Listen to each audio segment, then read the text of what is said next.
Hello, Kieran, Zach, Aidan, and anybody else who might be listening to this.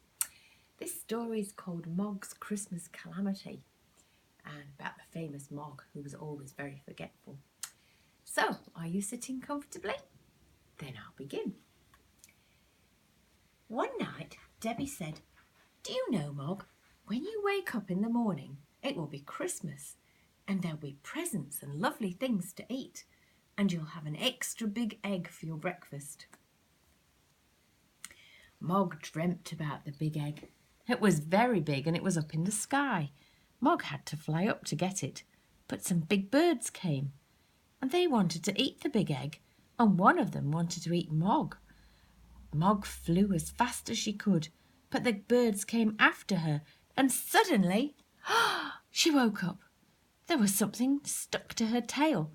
She tried to shake it off, but it stuck on, and then it went into the fire and made a little fire of its own, and 2 more fires on the rug. Mog thought, "I'm getting out." She ran into the street. Some people saw her shoot past. "What's that thing with the fiery tail?" said one. "Perhaps it's a comet," said another. "I'd better ring the fire brigade," said the third. Suddenly Mog heard a horrible sound, and then she saw the thing that made the horrible noise.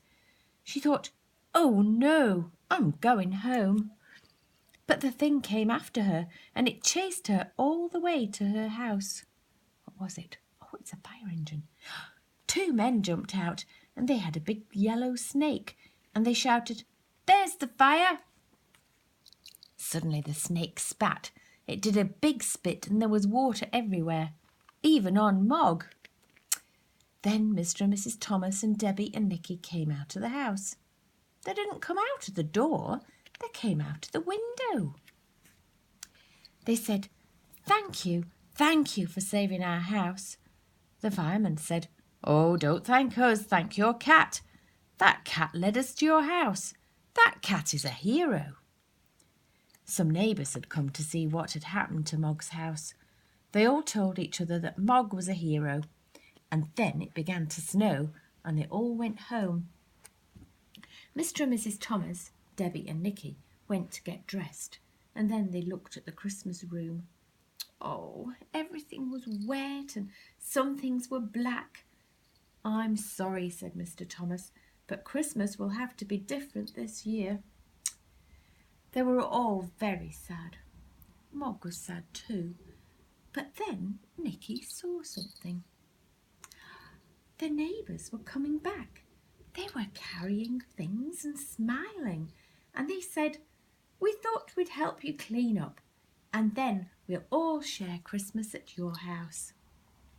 It was a wonderful party. There were presents and lovely things to eat, and there was even an extra big egg for Mog.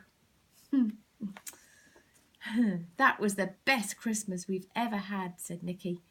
"Can we do exactly the same next year?" "Well," said Mr. Thomas, "perhaps not exactly."